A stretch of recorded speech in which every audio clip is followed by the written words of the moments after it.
хора, днес ще отворя това нещо, което и аз не знам какво е. Така, някаква топка вътре има нещо и аз ще разбера какво е. Много яко тряка като пясък и се чудят дали не е такова.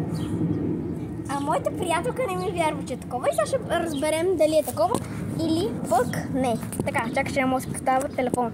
Толкова съм зле. Така. Айде, застани, де. Ох.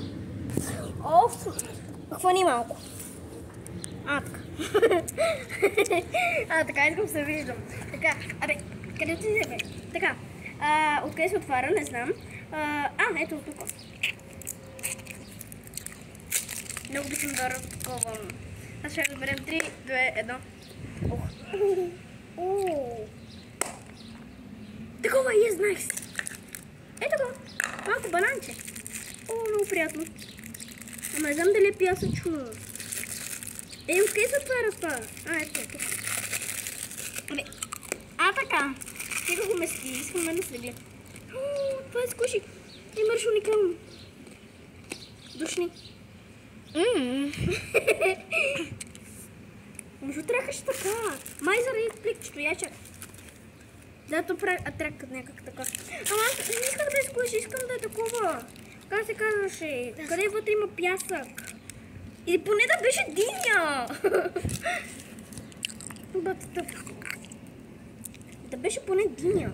Динята поне ми е любимия път. Наистина е малко тъпичко. Да. Даже много. Ма ми харесва поне малко. Откъснах това нещо, защото това не ми трябва. Това е било за да се закачи. Човек, тук има нещо, което твърдо пипни. Горната част. Иначе е яко. Мачка се, яко е, но... Така. Не е това, което аз очаквам. Затова, ако стигна... Това е тел вътре.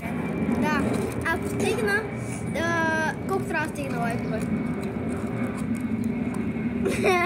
Пати мисля на супата. 9. Любимото. 20. Добре, поне 9 ми е любимото число, няма само 9 да стигам. Затова ще кажа 99 лайка. Ще направя още едно. Стига го метател банан, бе. Ще направя още един влог и... Що се кили? И ще направя още един влог. Как отварям такова нещо бананче. Махни стъпата ръка. Така. И това беше... Hello, my little pony!